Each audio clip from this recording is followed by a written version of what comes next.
الحمدللہ رب العالمین والصلاة والسلام علی سید الانبیاء والمرسلین اما بعد فاعوذ باللہ من الشیطان الرجیم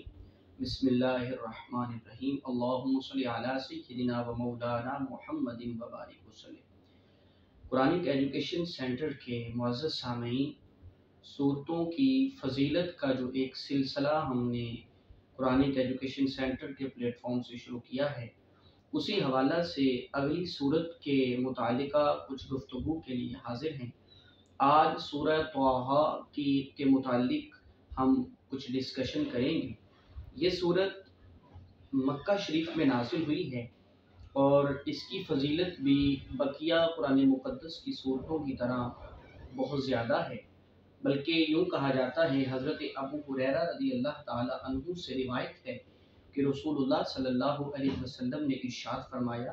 کہ بے شک اللہ تعالیٰ نے آسمانوں اور زمین کی پیدائش سے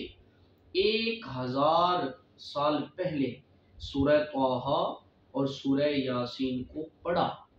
اب دیکھیے کہ اتنی فضیلت کہ یہ 1000 سال پہلے اس کو پڑھا گیا، اس کو تلاوت کیا گیا، گویا کہ یہ بہت بڑی فضیلت ہے۔ بلکہ ایک روایت کے مطابق نبی پاک صلی اللہ علیہ وسلم کی حدیث مبارکہ کا مفہوم ہے کہ جو بندہ سورہ طٰہٰ کی تلاوت کرتا ہے،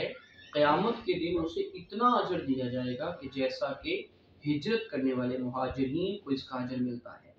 اب یہ ایک بہت بڑا اسم اعظم بھی ہے، جیسا کہ حضرت ابی امامہ رضی اللہ تعالیٰ عنہ سے روایت ہے کہ رسول اللہ صلی اللہ علیہ وسلم نے ارشاد فرمایا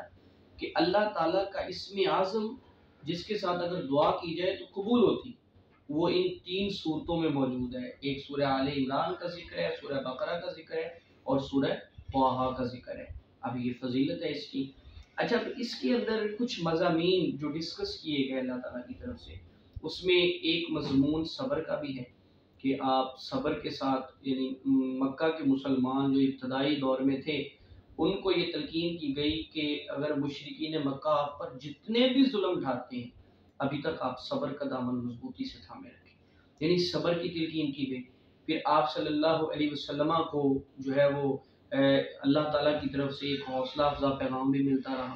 آپ کو یعنی آپ وحدانیت کا، توحید کا پرچار کرتے رہے۔ پھر نماز کی تلقین بھی اس کے اندر کثرت کے ساتھ کی گئی، ٹھیک ہے۔ اس طرح کی بہت ساری باتیں جو ہے وہ اس صورت کے اندر اللہ تعالیٰ نے مسلمانوں کی ہدایت کے لیے نازل فرمائی ہیں۔